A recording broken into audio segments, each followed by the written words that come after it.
Control చేయడానికి తల్లిదండ్రులకు పేరెంట్స్కు చాలా ఇబ్బంది. కాబట్టి ఇక్కడ ఉన్న ఈ పిల్లల్ని మనం చూసుకోవడం చాలా ఇబ్బంది. వాళ్ళకు ఒక ఇంట్లో ఒక వ్యక్తి ఉండాలి, వాళ్ళ ఇంట లేకుంటే నడవదు. వాళ్ళ పనులు ఇంటి దగ్గర ఇద్దరు జాబ్స్, పేరెంట్స్ జాబ్స్కి వెళ్ళిపోతే పిల్లల్ని ఎవరి దగ్గర ఉంచుకోవాలి? మరి ఈ యొక్క సంస్థ చేస్తున్న సేవ చాలా గొప్పది. వారిని కూడా టీచింగ్ చేసే టీచర్లు కానీ ఆయమ్మలు కానీ వారిని ప్రత్యేకంగా శ్రద్ధ వహిస్తూ చూస్తూ మీకు చేతులెత్తి నమస్కరిస్తున్నాను. ఎందుకంటే వాళ్ళు చూడము, మన ఇంటి ఇద్దరు పిల్లలకే కష్టమవుతుంది.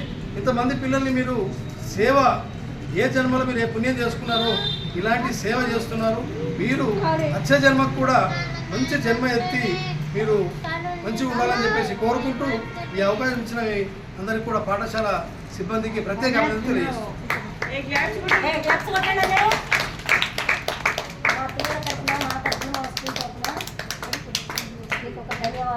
అప్పుడప్పుడు నేను ఏదైనా బర్త్డే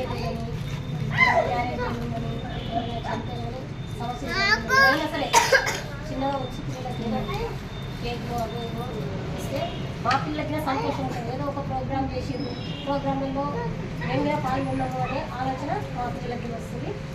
మీరు ఎప్పుడెప్పుడు వచ్చి మీరు ఇట్లా చేస్తుంటే మా పిల్లలకి కూడా బాగుంటుంది.